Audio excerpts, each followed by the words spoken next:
제가 이번 영상에서 하고 싶은 말은 거봐라, 반일종족주의에서 말한 대로 40%에 대해서는 누구하나 반박하지 못하는 것 아니냐 라는 취지가 아닙니다. 지금까지 오랫동안 믿어왔던 40%라는 환상이 실제로는 그 절반에 가까운 24% 수준으로 변화가 있다.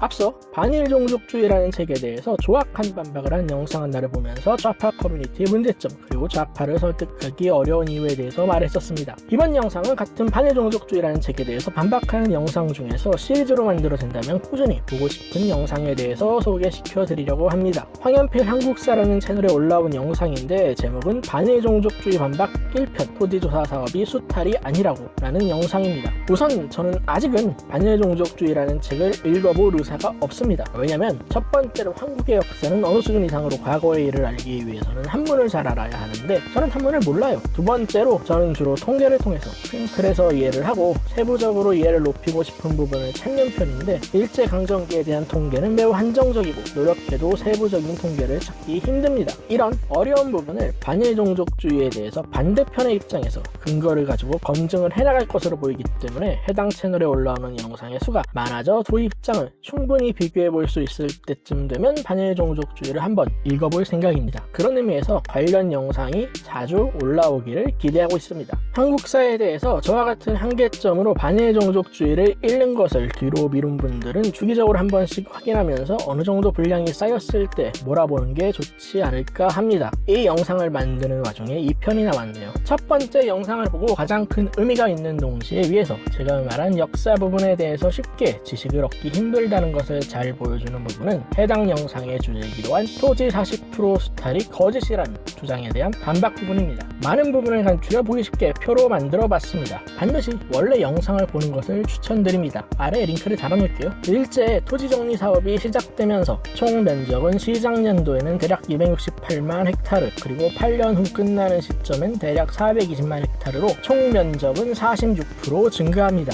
그래프로 나타내면 다음과 같은 그림이 되겠네요. 문제는 저는 이 8년간 어떤 식으로 들어왔는지 연도별 데이터를 모르기 때문에 이런 경우는 제가 찾거나 가정할 수밖에 없죠. 근데 앞서 말했듯이 찾는 건 힘듭니다. 그래서 가정을 해보겠습니다. 합리적으로 가정한다면 초기 사업년도에는 많은 토지가 증가하고 후기로 갈수록 적게 증가했다고 가정해야겠지만 그냥 편의를 위해서 매년 동량이 증가했다고 가정하겠습니다. 그래프로 나타내면 다음과 같고요. 다음은 국유지 부분입니다. 국유지에 대해서는 13만 4천 정보, 헥타르나 정보나 크게 다를 것 없는 크기 단위라고 했고 이건 단번에 뺏어버렸다고 가정하는 것이 좀 더 합리적이기 때문에 서태년도에 모든 국유지를 수탈해 갔다고 가정하겠습니다. 기록이 확실한 거일수록 뺏기 편하잖아요. 국유지니까요. 두 개의 수치를 그래프로 나타내면 다음과 같겠네요. 마지막으로 미개간지가 있습니다. 총 90만 헥타르고 이건 역시 처음 토지 면적이 동량 증가했다는 가정과 동일하게 매년 동량 증가했다고 가정하겠습니다. 그래프로 나타내면 다음과 같죠. 이제 필요한 데이터와 가정이 모였으니 수탈률을 한번 확인해보죠. 빨간색 선이 수탈률이고 축은 오른쪽에 보조축을 세웠습니다. 첫 해년도에는 8%, 마지막 년에는 24% 수준으로 기존 한국사에서 주류로 채택되어 왔던 40%와는 큰 차이가 있습니다. 이렇게 말하면 이상하게 들릴지 모르겠지만 저 미개간지 90만 헥타르에서도 당연히 일제강점기에 강제로 수탈된 것과 일제강점기에 와서 새롭게 개강 가능성이 있다고 판단된 토지를 구분해야겠죠.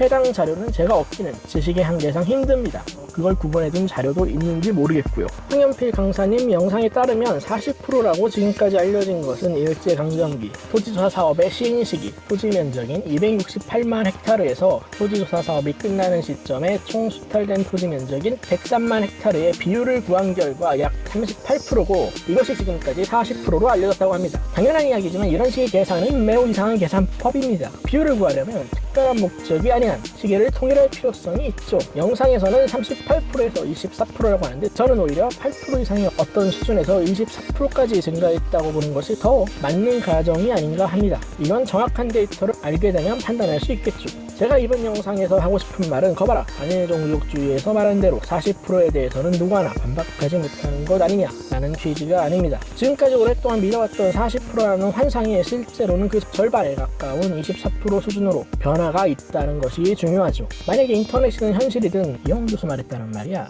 토지 수탈 40%는 거짓이고 그것보다 작은 규모래 라는 주장을 했다고 치죠. 그 사람은 바로 친일파로 몰릴 겁니다. 잘 쳐줘봐야 친일파 따까리 정도 되겠네요. 그렇다고 친일 친일파라고 부르는 사람이 정확하게 40%라는 근거를 알고 있을까요? 그건 아닐 겁니다. 단지 일제강점기에 일본의 만행이라고 알려진 것을 조금이라도 축소하는 방향으로 말하는 사람은 일단 친일파 프레임 씌우는 거고, 만행이라고 제시된 주장은 반박할 수 없는 성역화 작업이 끝났기 때문이죠. 그것을 잘 보여주는 게 조국이 이전에 페이스북에 올렸던 글이죠. 이영환 교수의 주장과 근거에 대한 반박은 전혀 없는 인신공격성 매도. 그들에게 그것은 정의니까요. 지식은 부족하지만 자신이 알고 있는 신념과는 다른 주장을 하니까 거기에 대해서 감정적으로 반응한 거죠. 저게 법대 교수가 할 만한 반박 수준은 아니잖아요. 질풍노도의 시기인 청소년이면 모를까. 이영훈 교수를 친일파로 보든 아니면 옹호하는 입장이든 이영훈 교수는 물음을 던졌고, 그 물음에 대한 답으로 정확하게 몰랐던 사실을 새롭게 알게 된다는 것은 상당히 흥미가 가는 일입니다.